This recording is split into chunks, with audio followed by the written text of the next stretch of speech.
আমরা আগের কথা যদি বাদ দেই, 5ই আগস্টের পরে থেকে এই 1.5 বছরের মধ্যে জামাত ইসলামী যখন ওই 5ই আগস্টের আহত পঙ্গুত্ব বরণকারী ভাই এবং বোনদের ট্রিটমেন্টের জন্য যেভাবে প্রত্যেকটি হাসপাতালে ছুটে গিয়ে তাদের ট্রিটমেন্টের আয়োজন করেছে, তাদেরকে আর্থিক সহযোগিতা দিয়েছে, শহীদ ফ্যামিলিগুলোর পিছে ছুটে গিয়েছে, তাদের মা এবং বাবাদেরকে সান্ত্বনা দিয়েছে, তাদেরকে আর্থিক সহযোগিতা দিয়ে তাদের ফ্যামিলিগুলোকে পুনর্বাসনের দায়িত্ব নিয়েছে।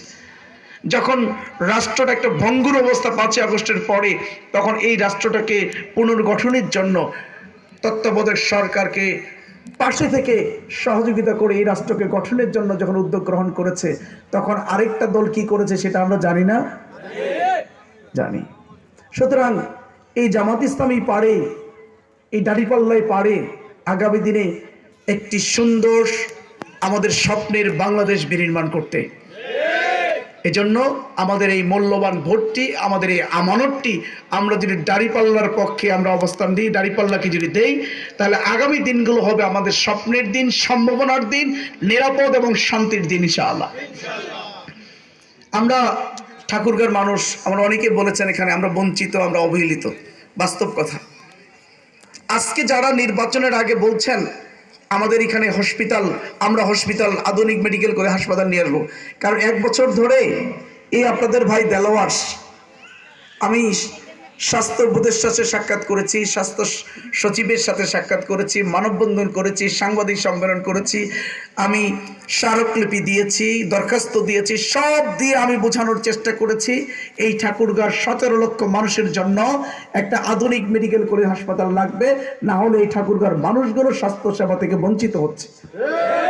কেউ তো আমাদের পাশে তখন দাঁড়ায়নি ভাই, এই তরুণ যুবকরা আমার পাশে দাঁড়িয়েছিল, তাদেরকে নিয়ে আমি ঢাকায় আন্দোলন করেছি, এই ঠাকুরগাঁয় মানববন্ধন করেছি, তখন এই রাজনৈতিক নেতাদের মুখে হসপিটালের কথা শুনিনি। এখন নির্বাচনের আগে এসে তারা নাকি এখন বলতেছে, ওই আমার সুরে সুরে তারাও বলতেছে ঠাকুরগাঁয় একটা আধুনিক মেডিকেল কলেজ তারা কি করে দেবে। এরপরে আমি এই 1 বছর ধরে যখন বন্ধ হয়ে যাওয়া বিমানবন্দরটা চালুর জন্য যখন আমি কথা বলছি, এখন তারাও বলছে যে তারা নাকি বিমানবন্দরটা চালু করে দেবে। আমি যখন ইপিজেডের কথা বলছি, যেখানে ইপিজেডটা চালু করতে হবে, এটার জন্য দীর্ঘ 1 বছর ধরে যখন আমরা এই কথাগুলো বলতেছি, তখন তারা কিন্তু কথা বলেনি, এগুলো নিয়ে তাদের কোনো মাথা ব্যথা ছিল না। এখন নির্বাচনের আগে এসে বলতেছে ইপিজেড চালু করবে নাকি তারা এসে। এরপরে ঠাকুরগাঁও বিশ্ববিদ্যালয় আনবে, কৃষি কলেজ আনবে, এগুলো তো ওরা কথা বলছে। আচ্ছা, এখন যদি আমরা পাল্টা প্রশ্ন করি, আপনারা তো ক্ষমতা পেয়েছিলেন এক সময়, শুধু ক্ষমতা না, আপনি তো বিমান প্রতিমন্ত্রী ছিলেন। বিমান প্রতিমন্ত্রী যখন ছিলেন তখন তো আপনার হাতে সুযোগ ছিল এই বিমানবন্দর চালু করার, তখন তো এই সুযোগ আপনি গ্রহণ করেননি, তখন তো আপনি উদ্যোগ নেননি। সাংবাদিকরা আপনাকে যখন জিজ্ঞেস করেছে যে বিমানবন্দর চালু হবে, আপনি সরাসরি বলে দিয়েছেন ঠাকুরগাঁও বিমানবন্দর লাগবে না। তাহলে এখন কেন বলছেন যে ঠাকুরগাঁও বিমানবন্দর আমরা আনবো? আপনি যখন ক্ষমতায় ছিলেন, যখন আপনার হাতে ক্ষমতা ছিল, পাওয়ার ছিল, তখন কেন এই ঠাকুরগাঁও আধুনিক মেডিকেল কলেজ হাসপাতালের জন্য আপনি কথা বলেননি? তখন কেন আপনি বিশ্ববিদ্যালয়ের জন্য কথা বলেননি? তখন কেন ইঞ্জিনিয়ারিং কলেজ, কৃষি কলেজের জন্য, ইপিজেড চালুর জন্য কথা বলেননি? তখন তো এগুলো আপনাদের খেয়াল ছিল না। এখন দেলোয়ার এগুলো খেয়াল করে দিয়েছে, দেলোয়ার এগুলো নিয়ে কাজ করছে। এজন্য আপনার এখন মনে হচ্ছে লোকজন তো দেলোয়ারের কথা এখন ওইদিকে ঝুঁকতেছে, এখন কিছু না বললে, কিছু দাবি না দিলে তো আর হচ্ছে না, এখন করছে।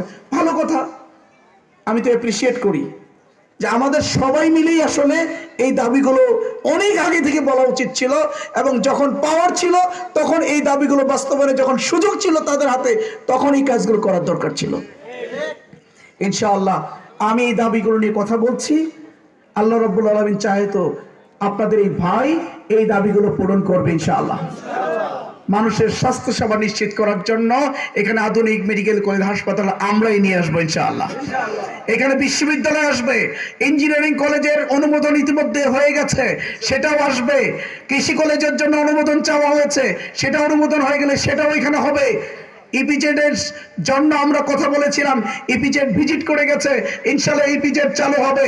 বিমানবন্দর চালুর জন্য কথা বলেছিলাম, সারা বাংলাদেশের 5টা বন্ধ হয়ে যাওয়া বিমানবন্দর পুনরায় চালু করার জন্য সরকার সিদ্ধান্ত নিয়েছে, এই বিমানবন্দর চালু হবে।